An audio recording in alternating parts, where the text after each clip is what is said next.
Si tu es comme la majorité des gens, tu fais cette erreur sans même le savoir. Tu gagnes plus qu'avant, tu travailles plus dur qu'avant, tu es plus discipliné qu'avant.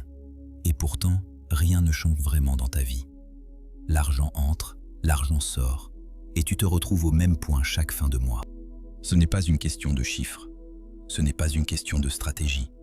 Ce que tu vas découvrir dans les prochaines minutes, c'est pourquoi ton identité te garde en mode survie, même quand l'argent arrive. Et ce que tu peux faire, à partir d'aujourd'hui, pour en sortir.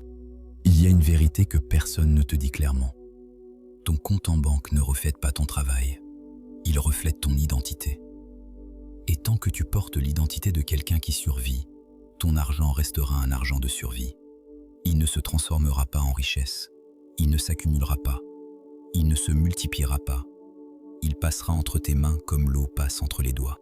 Je suis celui qui survit. C'est la phrase silencieuse que ton cerveau répète depuis des années. Tu ne l'entends pas, mais elle dirige toutes tes décisions financières. Et c'est exactement ce que nous allons démasquer aujourd'hui.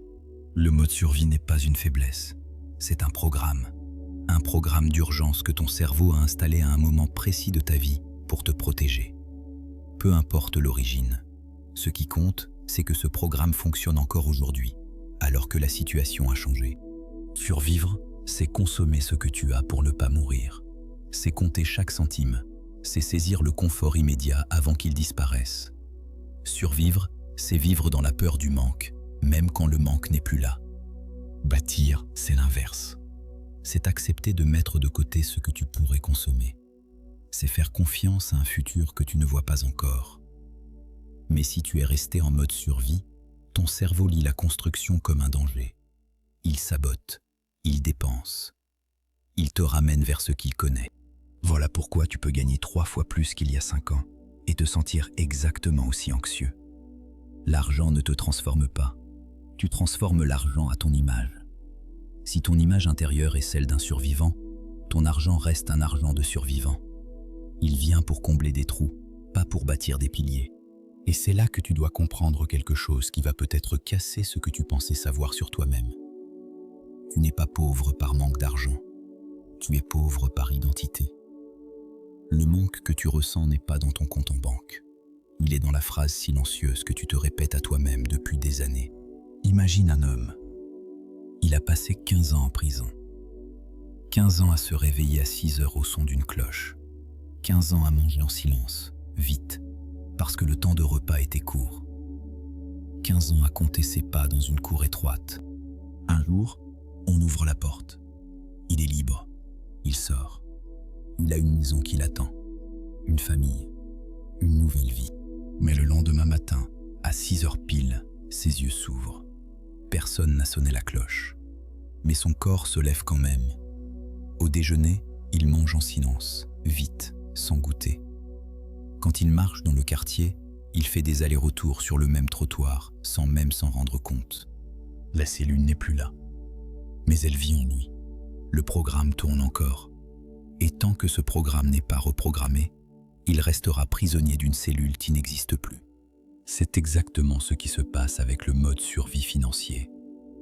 Tu as quitté la situation difficile, tu gagnes mieux, tu as plus de stabilité. Mais ton cerveau continue à se réveiller à 6 heures du matin. Il continue à manger vite. Il continue à compter ses pas dans une cour qui n'existe plus. Comment savoir si l'identité de survivant t'habite encore? Voici 3 signaux que tu reconnaîtras peut-être. Premier signal. Tu dépenses dès que l'argent arrive, pas par plaisir, par soulagement. Comme si garder l'argent trop longtemps créait une tension intérieure que tu ne sais pas contenir. C'est le réflexe du survivant. Consommer avant que la ressource disparaisse. Deuxième signal. Tu refuses les opportunités qui demandent du temps. Investissement long terme, construction patiente, discipline répétée pendant des années. Ton cerveau les classe comme des pièges, parce que le survivant a besoin de résultats immédiats. Le futur est une zone d'incertitude qu'il évite. Troisième signal. Tu te sens coupable quand l'argent vient sans difficulté. Une opportunité qui rapporte facilement, tu la regardes avec méfiance. Tu cherches le piège, tu attends la mauvaise nouvelle. Le survivant ne croit pas que la vie peut donner sans demander en retour. Si un seul de ces 3 signaux te parle, le programme tourne encore. Et c'est exactement là qu'il faut commencer le travail. Voici ce que tu vas faire à partir de demain matin et pendant les 7 prochains jours. Chaque matin, avant de regarder ton téléphone, avant de penser à ta journée, tu vas te poser 3 questions à voix haute. Première question.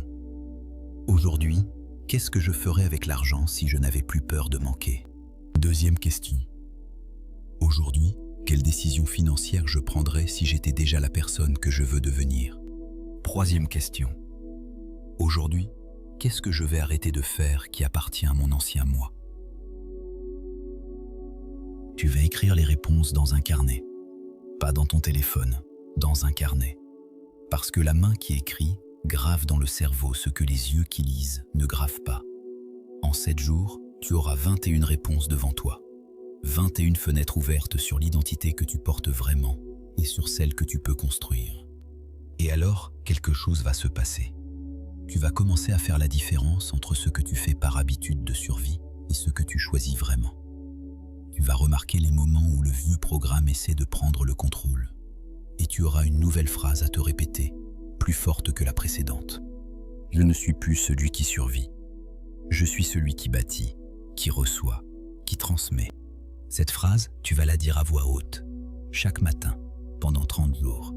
Pas comme une affirmation magique, comme un acte de reprogrammation conscient. Parce que ce que tu déclares avec ta voix, ton cerveau finit par y croire.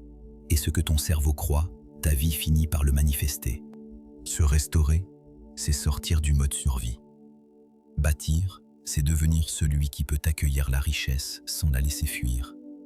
Transmettre, c'est laisser à ceux qui viennent après toi une identité libérée du programme que tu portais. Si cette vidéo a touché quelque chose en toi, abonne-toi pour ne rien manquer de la suite. Like si tu veux que je continue à creuser ce sujet en profondeur. Et partage avec celui ou celle qui en a besoin aujourd'hui.